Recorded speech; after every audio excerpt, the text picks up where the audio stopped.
Hello and welcome to this video series on how we're going to get started with building a web page in Elementor. The first thing I usually do after I've gotten pretty much everything set up inside of the dashboard end with WordPress and Elementor all set up is I'll go in and put some CSS, which I have linked in the description below. You want to put this in here because we're going to utilize some of that. And a lot of that is to adjust for certain default settings that Elementor has, especially with images and stuff. It just helps make building pages a little bit easier. So once I get all that set up, and then I have all my settings here, where I have the integrations, for various fonts or for various features. Typically, I'll want the grid container set to active, and I'll also want other various ones, mainly the flexbox container and the grid.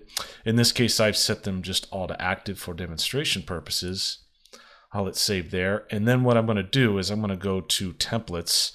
Now we're going to be using the 2021 theme. So just to show you real fast. And the reason we use the 2021 theme is because it gives you this option for menus for nav bars. Some of the other themes, if we were to activate one of them. Now this one 2019 does, but 2022, some of these other ones don't give you that option, like for instance 2024. So for now, we'll just stick with the 2021 theme. Sorry about that. Switch that back. And then we're going to get started with setting up our headers. So we'll go to templates here, and then I'm going to click on add new template. It's going to be choose template type. We're obviously going to choose header. And for demonstration, I'm just going to type header. Typically, I like to type them in all caps. And then we can just close this part out. And then we have this blank template here to get started. This is just part of the 2021 theme look. So we're going to start here, and typically I always start off with a flexbox container. I don't use grid very often. There's a few instances I do, but 99% of the time you'll probably want to just use flexbox. So I'm going to click that. Now it's going to give you a structure option. In this case, I'm going to do it with the direction column, so everything will just stack by default. And then what I do here is I like to give my things names. So down here, let's see here. Sorry about that.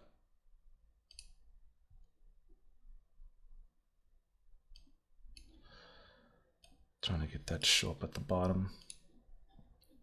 Oh, actually, it's right here. So if we have our structure here, sorry about that, guys. I forgot about this new template look. I always want to keep this structure open so that way I can see my container structure, because especially with the new flexbox and grid containers, you really want to pay attention to how everything's structured. So what I'll do here is I've added a container, and they're a flexbox one. I like to give it a name of header because I like to name everything. And then for the header, just for the sake of HTML, if I ever have to write custom CSS, I'll set the HTML tag to header. And then what I like to do is back to here. I like to start by putting another container inside of the header.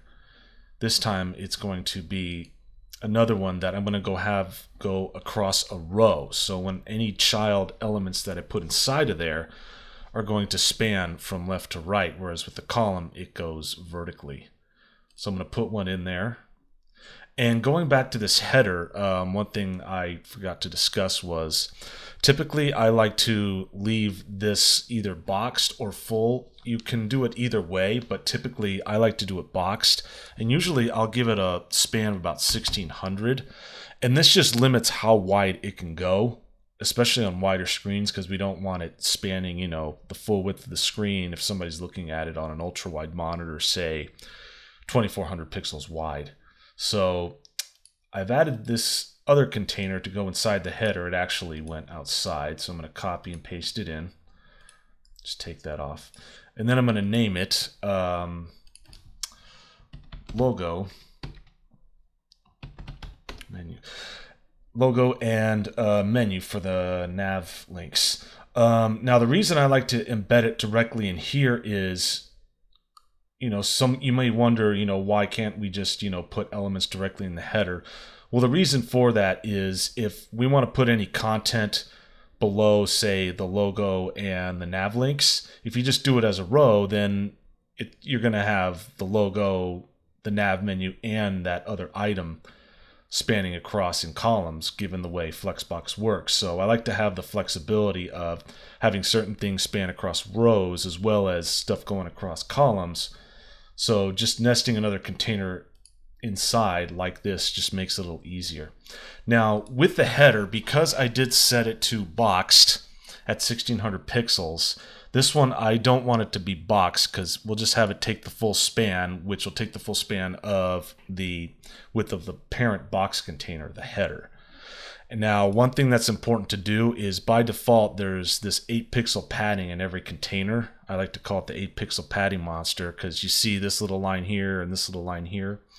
So I forgot to do this in the header one, so I'm going to do this. Just hit this. That will make them all go back to 0, because if you don't apply anything there and they're blank, by default it's going to do 8 pixel. So I'm going to take that off. And then typically what I like to do is set padding on the top and bottom, because otherwise the content's just going to touch the top, the bottom, and the side. So typically I'll do something around 24 pixels top, bottom, and then for desktop I'll do something like 72 pixels for horizontal left and right padding. So now we're ready to put in our logo. So I'm going to add an image here. Put this on. And one thing you want to do that's really important is add a class called image-fix. And that CSS that I showed at the very beginning, it actually just helps correct a little bug issue in Elementor where it was inline styling and only making it go to a width that was less than 100%. So this CSS class helps to fix that. And then, and this is assuming you've obviously already imported. You can import your images, but in this case, I already have the image imported already. Sorry about this, taking a little bit. So I'm going to bring my image in here, and now you can't quite see everything because what I need to do here, because there's white text, I'm going to give this a black background. And typically you want to set presets for whatever you're doing so that we can always go back and change them. So I have this right here, black background, and then we're ready to put in our nav menu. So we can type in WordPress menu, drag this in here. Now obviously this goes to some default, it's really big, so then we got to go and change that up. And then in order to keep we don't want these directly together like this. We want, the nav logo on the left and the nav links on the right. So what we're going to do is go to this container, which is the parent of this image and this nav menu. And we want this to go in a row, which we already did, but then we also want to apply something called space between. So then all the remaining space that it has will go between the elements, essentially pushing them both to the end. Except for, of course, the padding, because we don't want to butt all the way to the edge of the screen.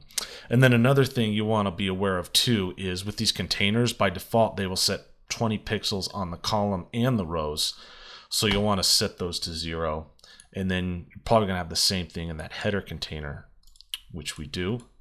I'm going to get rid of that also. So now, obviously, we can style this to a certain setting here. We can get this down a little smaller, and then we can set a bit of padding. Now, there's also padding here, but sometimes when you want to do underline, it can have an effect on that. So usually I may do about 16 pixels wide, and then space between. I might try and do something like a percentage. Now there is a pencil that you can do in here. So you can do something like this, or 4 VW, or percentage, or 4 viewport width. But in this case, I'm probably just going to keep it simple. Probably just do 20 pixels for now. So we have this right here. And this is, you know, for the most part working. We can style this up a little bit more. You go right here. And then what we can do is for our underline, so for the hover, we got the text color, let's keep it white. And we'll keep our pointer color white. And then when it's active, we'll set the text color to be an orange color. And the pointer, I don't want it there at all, so I'll just make this transparent. So now we hover over. This is the hover, but of course when you're on a certain section, that will change to orange like we specified. So of course we want to hit publish, we want to save our changes. And then typically with the header template, I'll just set it for the entire site. Now obviously there may be other conditions, kind of like what you're seeing right here, where you may have multiple headers. So typically you can go back into the dashboard. So we have this other header here, because I'm just using this for demonstration purposes. So if you ever run into this, I can show you. You'll want to check your conditions. So this one's going across the entire site. So if we get rid of that, hit save. Now we should be able to go back and we can save this safely. Now it still shows that because I didn't refresh, but I'm just going to hit save. And I'll go ahead and refresh again.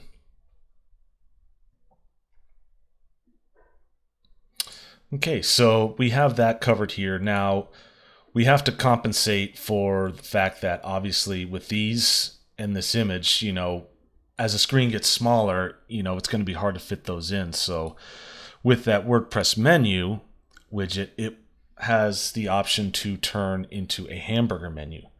Now, right now you kind of see it, it's not styled all that good. So what I'm going to do is over here, actually it's under content. In order to make that hamburger menu look better on tablet and mobile, we could set this to actually go not turn into a hamburger menu until it's mobile. But of course, this is, you know, it's a little tight on space, so I'm going to go ahead and have it become a hamburger menu on tablet. So I'm just going to hit this. And then another thing I want to do is set full width on this, because you noticed before you kind of had this little extra space going on. You can just do this, and that will help with that. And then the other thing we want to do is text align center, and that's for the drop down menu. And one other thing I forgot to do on here, if you notice, see how this is kind of tall? There's this extra space. Well, it's trying to match the same height for this wrapper around the toggle menu as it is the logo. But we can fix that with the flexbox container by setting align items to center. Now, there's other things you can do, you know, start, end. There isn't much space for it to do that here, but now that we set it to center, that should fix that. And now this is only taking up as much space as the toggle menu itself. So then from there, we can go to the toggle button. And typically I'll set it around 32 or so. And then I'll just give it a color of white. I might go a little bit more because, you know, I may not use background color. But you know what? Actually, we can, let's go ahead and do that. Let's give it a white background. And then, of course, you don't see the lines anymore because they're both the same color. There we go. And then you got a little border radius, which that's fine. So I might give it a little bit more. Actually, probably around 32 is pretty good. So now we're covered here. In fact, I will open the preview just to kind of see what we already have. So you can ignore all this. This is part of the WordPress theme. And as we shrink, so we're covered here on desktop here, but as we shrink, once we get down below 1024, then we get this little hamburger menu that takes effect. And we can also adjust our breakpoints as well. Let's see, where is that? Actually, they changed the arrangement on this, so we'll just leave it as is for now. So right here, So it changes down, and then we also have to adjust for mobile as well, because as you can kind of see here, we're running out of space. And some of that has to do with that padding we set there, because we had it 72 on desktop, but obviously that's a little much for smaller screen sizes. So what we can do is for our header, actually, sorry, it was the logo, we can keep it at 24s, because we want to keep our padding on our verticals the same. But now we can kind of just go a little bit less. We can say, 32 pixels on the right and the left.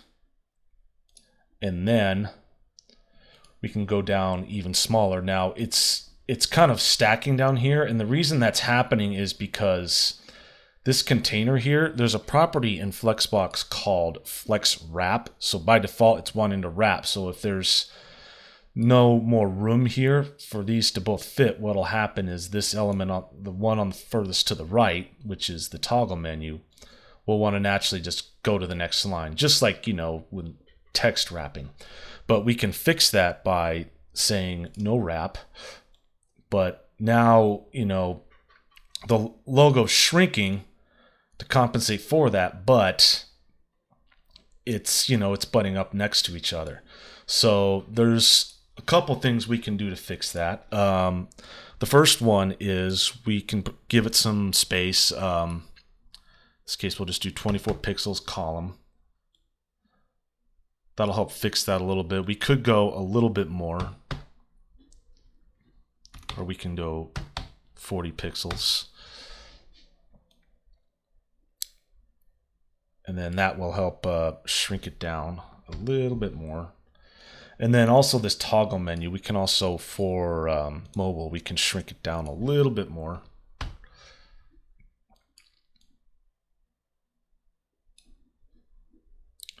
can publish to save that, see what we have again here. And I'll zoom in a little bit more so you can see this a little better. So this is on desktop, tablet, and then finally mobile. Now, one thing here is this padding that I set, it's a little big on mobile, so we'll probably want to adjust that a little bit more.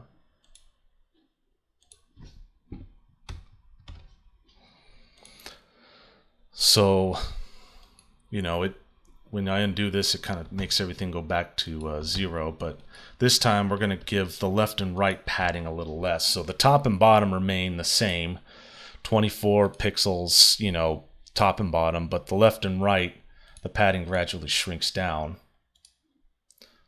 So now when we adjust this,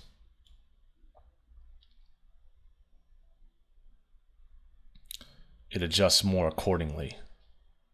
We get this going on. So now we can take a look at the toggle menu for here. So we click on this. So we got this right here. Now for our drop down, we can give it a little padding. And then we can also, for our hover, let's give it a orange. So we have this here. And then for our distance, we can set it in pixels a little bit, just to get it there. Sometimes I may do it in the percentage. And then for mobile, we'll want to do it a bit like that. So now we check something here. That seems a little small for tablet. Let's make that hamburger menu a little bigger for tablet.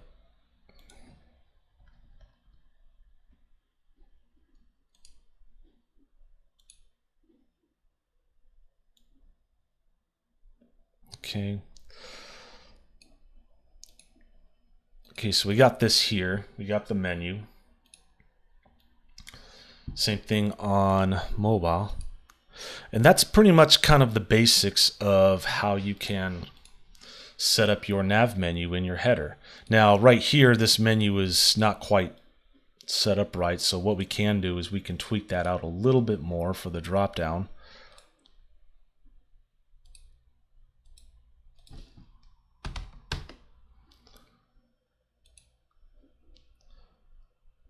Sometimes I get a little better luck with percentages.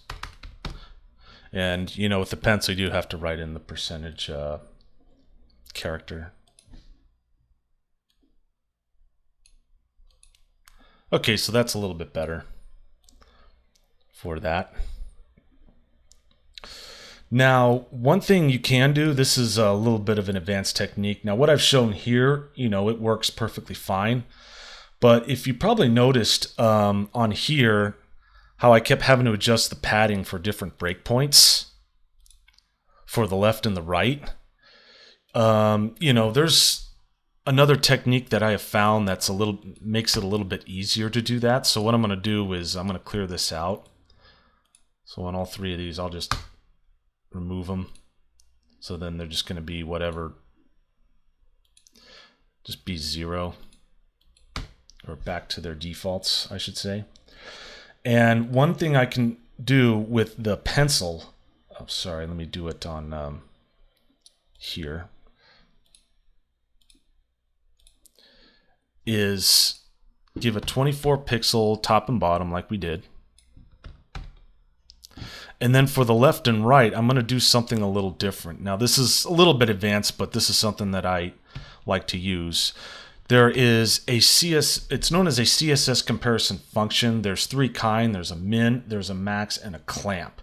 Now, what I'm using right here is the max, and what's going to happen is I'm going to give it 2 values, and whatever calculates to be the largest is going to take effect. So I'm going to put 2 values in, 5%, which is 5% of this container's width, and then I'm also going to pass in 20 pixels. And the idea with this is that it will apply padding that calculates out to be 5% of its container width, but on smaller screens, it won't get any less than 20 pixels because we're passing 2 values and telling it which one we want to apply, which one is the largest we want to apply. So now, if I take this off, in fact, I actually have to, I don't know if it's going to let me clear this, or actually there it goes. So then we've applied this one setting across all of our breakpoints for our desktop, our tablet, and our mobile. So now when I shrink it down, we don't have to go through that issue. Oh, did it not save there? Let me check something.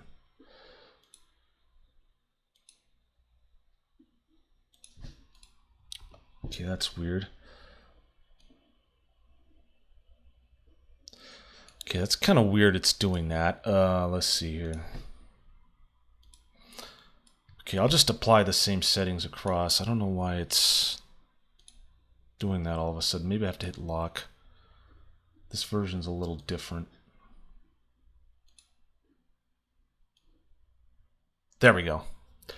So now we've applied those same settings across all the different screen sizes, and as you notice along here, if you pay attention to this gap between the edge of the left side of the screen and the logo, it's gradually shrinking. We don't have to define it 3 times, 72 pixels on desktop, or 32 pixels on tablet, or 16 pixels on mobile. It's just a nicer, more elegant way to handle it, and we don't have to, keep defining it across different breakpoints. Now, with that max property, as you saw with, the 5% and the 20 pixels, that gap never gets smaller than 20 pixels, which is nice because if we change that, let's see, where is that? If we only did this 5%, and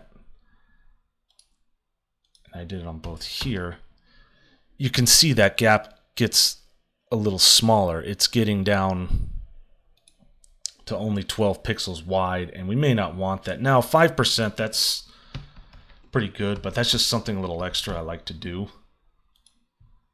is, you know, put a little regulation on percentages to make sure it doesn't go too small. And that's pretty much it as far as how to set up your header. There's you know, other little tweaks and techniques you can do. There's another technique that I like to use on the image. I'll show you that real quick. So typically you may have, you know, your logo, it may be 300 pixels wide. Now luckily here it'll shrink with the Flex Grow, which is nice, but let's say it didn't shrink and it stayed the same.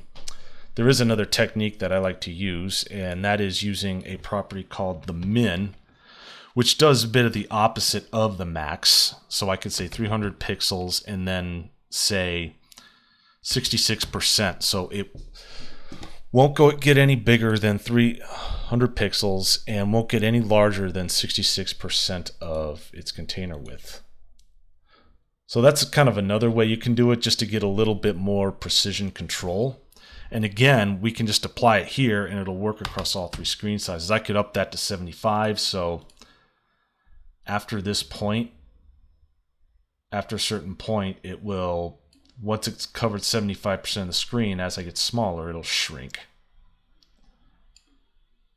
So that's just another little advanced technique. I mean, you could just use 300 pixels, and that'll work because you do have this you can turn off, and you can just have the flex shrink take effect. So you could just do it that way and keep it simple. But yeah, that's pretty much the basics of how to set up a header in Elementor. And one last thing I almost forgot to show you is usually you'll want to go to your main header and then go under, I'll show you again, under Advanced Motion Effects, and then your sticky, you're going to usually want to set that to top, because a lot of times on websites they want to be able to see the nav bar the whole time that user's scrolling down the page. So if we do that and refresh, actually, did I not save that? Didn't. So now when I scroll, it stays stuck to the top. And yeah, that's pretty much it on the headers. I'll have other videos that show other parts of how to build the pages coming soon.